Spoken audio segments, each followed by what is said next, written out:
देखिए, भारत अपने बायलैटरलिज्म के जो मौक़िफ़ है उससे तो नहीं हटेगा। ज़ाहिर है वो एक बड़ा मुल्क है, और बड़ा मुल्क क्या हो, हमने देखा कि ईरान के साथ सब कुछ करके मजबूर नहीं कर सकते। तो जाहिर है कि विदेश मंत्रालय के प्रवक्ता रणधीर जायसवाल ने कहा कि भारत किसी भी एक तरफा प्रतिबंधों को नहीं मानता है। भारत अपनी ऊर्जा सुरक्षा को बहुत महत्व देता है ताकि देशवासियों की बुनियादी जरूरतों को पूरा किया जा सके। कि भारत के ऊपर जितनी मर्जी मुसीबत आ जाए लेकिन वो स्ट्रॉन्ग खड़ा रहता है, मजबूत खड़ा रहता है, अपनी जगह नहीं छोड़ता है। ऐसा क्यों है? देखिए, हिंदुस्तान के ऊपर जो है ना, अल्लाह का बहुत करम है, आज से नहीं हजारों सालों से करम है। वो ये कह रहे हैं कि आप रशिया से ऑयल मत खरीदिए, वो ये कह रहे हैं कि आप रशिया के साथ एनर्जी ट्रांजैक्शन मत रखिए। तो हम क्यों ना रखें भाई? जित आप मार्केट को कंट्रोल करना चाह रहे हो, मार्केट में जितने ऑयल के रिसोर्सेज है सब पे आपका कोई ना कोई आपकी सैंक्शंस है। मेरे ख्याल से अपने एक लोकल ऑडियंस को सेटिस्फाई करने के लिए मोदी साहब जो है, नाम नहीं लेंगे अमेरिका का कि अमेरिका ने साजिश की है, लेकिन इंटरनेशनली उनको चुप करवाने के लिए या उनको खामोश करवाने के लिए कुछ नहीं कहेंगे, क्योंकि इसी किस्म की डिल्यूजन में इंडिया की जो फॉरेन पॉलिसी है वो मुब्तला है। अब इस इशू ये है जो आपका सवाल है, वो लगा हुआ है वो अपनी दूसरी तरफ आप तो हमारे हाथ वो ट्रंप उस छेड़ू बच्चे की शक्ल में आ गया है जो इंडिया के पीछे लगा हुआ है, और आगे आगे इंडिया है और पीछे पीछे ट्रंप है। It's quite embarrassing for India. तो यही ट्रंप, यही अमेरिका कुछ अर्से पहले हमारे लिए क्या जज्बात रखते थे, ठीक है, आज उनके क्या जज्बात हैं। तो यही तो सवाल है कि पूरी दुनिया को समझ नहीं आ रही कि आखिर ट्रंप के दिमाग में चल क्या रहा है। जहां सैंक्शंस को नहीं मानते, हमारे लिए वो कोई लीगल इफेक्ट रखते ही नहीं। जय हिंद दोस्तों, ऐसे भारत मीडिया में आप सभी का स्वागत है। दोस्तों, भारत के ऊपर यूरोप ने प्रतिबंध लगाए जिसको लेकर पाकिस्तान में काफी ज्यादा चर्चा का विषय बना हुआ है। दरअसल गुजरात के नायरा एनर्जी लिमिटेड पर यूरोप की तरफ से प्रतिबंध लगाया गया है। जैसे यूरोप की तरफ से प्रतिबंध लगाए तो भारत ने भी पलटवार करके उनको मुंह तोड़ जवाब दे दिया है, जिसको देखते हुए पाकिस्तान के कई टीवी एंकर और पाकिस्तान के लोग भी कह रहे हैं कि अब भारत किसी से डरता नहीं है, जवाब भी देना जानता है। और भारत के विदेश मंत्रालय के प्रवक्ता रणधीर जायसवाल ने भी एक बयान में कहा कि हमने यूरोपीय संघ द्वारा घोषित ताजा प्रतिबंधों पर गौर किया है और भारत किसी भी एक तरफा प्रतिबंध का समर्थन नहीं करता। यूरोप को सीधे जवाब देते हुए भारत ने चेतावनी दे दी है कि रूस से भारत तेल खरीदेगा और भारत के अंदर रिफाइन भी करेगा, और ऊर्जा सुरक्षा हमारे नागरिकों की बुनियादी जरूरतों को पूरे करने के लिए हमें कुछ भी करना पड़ेगा तो हम करेंगे। दरअसल ये नायरा एनर्जी गुजरात के वड़ीनार में 2 करोड़ टन प्रति वर्ष की क्षमता वाली रिफाइनरी का संचालन करता है, और ये भारत की दूसरी सबसे बड़ी रिफाइनरी है और देश के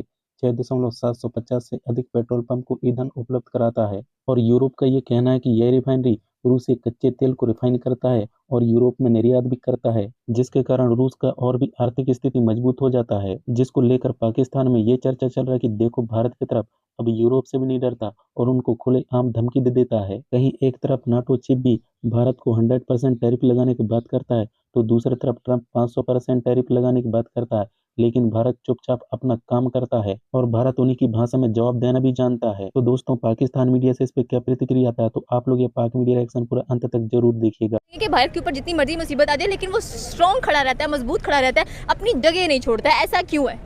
देखिए, हिंदुस्तान के ऊपर जो है ना, अल्लाह का बहुत करम है, आज से नहीं हजारों सालों से करम है। वहाँ पे करम था, वहाँ पे मादनियात थी, हम सारा इकट्ठे थे ना, पाकिस्तान भी इकट्ठा था, तो वहाँ पर बहुत कुछ था, तभी तो गोरा फरंगी आया था ना, वो पागल मतलब सोने की चिड़िया थी, यहाँ जनाज थे बहुत। आज तक भाई हमने देखे, हमें इकबाल कह के गया है, कायदे आज़म कह के गया, ज़रा नम करो तो ये मिट्टी बड़ी जरखेज़ है, और हमने वो जरखेज़ मिट्टी तो गिरवी की रख दी है, ठीक है ना। मगर इंडिया जब उसके मुल्क से कोई चीज़ निकलती है तो वो गिरवी नहीं रखता, वो अपने मुल्क के लिए इस्तेमाल करता है। चाइना उसको कहता है कि भाई तुम क्या निकालोगे, हम खुद निकाल लेंगे, आपको बस इसका मुनाफा दे देंगे।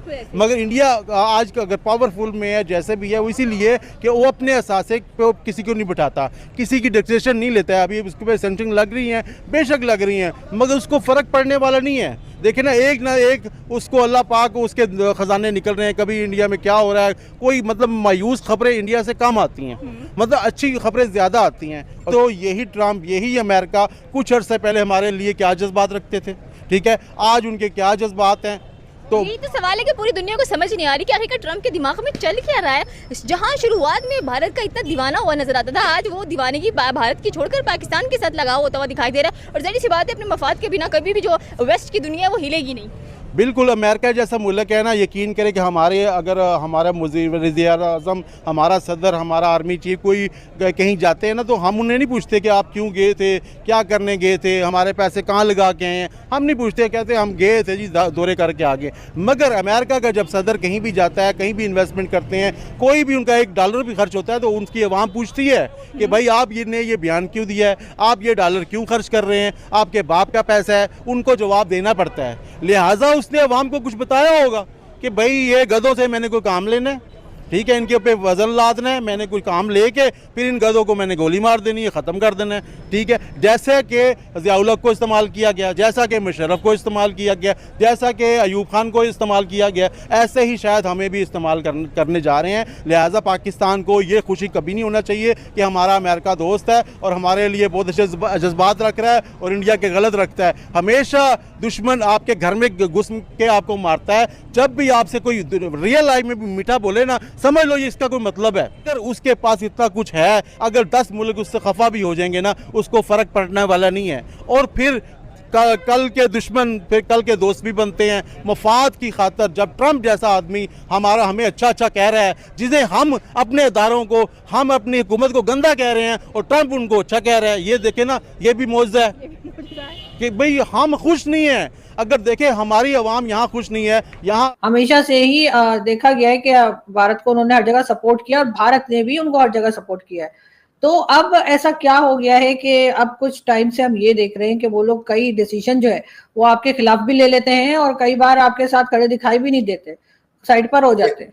एक डिसीजन बताइए जो हमारे खिलाफ लिया, वो ये हमारे अगेंस्ट में डिसीजन नहीं ले रहे हैं, ये रशिया के अगेंस्ट में डिसीजन है ना। वो ये कह रहे हैं कि आप रशिया से ऑयल मत खरीदिए, वो ये कह रहे हैं कि आप रशिया के साथ एनर्जी ट्रांजैक्शन मत रखिए। तो हम क्यों ना रखें भाई, आप मार्केट को कंट्रोल करना चाह रहे हो, मार्केट में जितने ऑयल के रिसोर्सेज है सब पे आपका कोई ना कोई आपकी सैंक्शंस है। ईरान पे सैंक्शन है, इराक पे सैंक्शन है, सऊदी ओपेक नेशन जो है वो अपनी मर्जी के हिसाब से जो है प्रोडक्शन को घटाते या बढ़ाते रहते हैं। वेनेजुएला पे सैंक्शन है, किस पे सैंक्शन नहीं है भाई? सारे एनर्जी जो सोर्स है उस पे आपने सैंक्शन कर रखे हैं और आपको चाहिए कि हम आपके हिसाब से चले।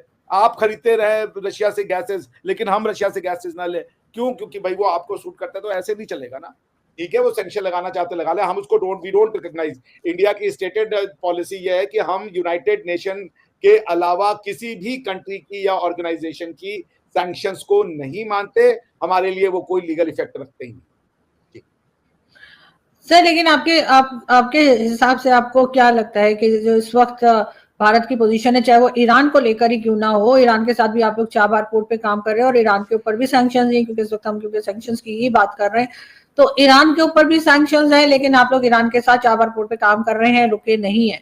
तो अब ईरान के लिए आरजू जी, हमारा पॉइंट ये है, अलग अलग चीजों पे सैंक्शन अलग अलग रीजन से है ना। ये जो सैंक्शंस की बात कर रहे हैं, सेकेंडरी सैंक्शंस की, वो तो इसलिए कि उनका ऑब्जेक्टिव ये है कि हम रशिया से ऑयल ना खरीदें।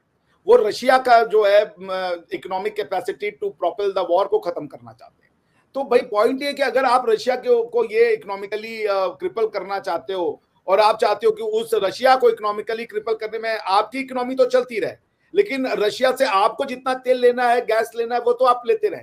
हम जो रेसिडुअल रशिया की इकोनॉमी को क्रिपल करना है वो हम लोग ना ले। ये क्या बात हुआ भाई? ये हमको नहीं बात आपकी समझ में। क्या यूरोपियन यूनियन के रशिया से जो गैस आते हैं वो जीरो हो चुका है? क्या यूरोपियन यूनियन जो है वो रशिया से किसी तरीके की कोई एनर्जी डील नहीं कर रहा? आज ही हमारे जो हरदीप सिंह पुरी साहब ने पूरा का पूरा वो डेटा ला के रखा कि आप तो खरीद रहे हो उनसे ऑयल। तो ये डबल स्टैंडर्ड क्यों? और रही बात ईरान की, बहुत बात तो मैंने आपको ईरान वाली पहले भी बता दी। चाबहार पे हम काम कर रहे हैं, इसके उनको प्रॉब्लम नहीं है। उनको प्रॉब्लम तब होगी जब वो कहेंगे कि हम ईरान के साथ ऑयल खरीदे। तो हमने तो ऑयल ईरान से कुछ दिनों से नहीं खरीद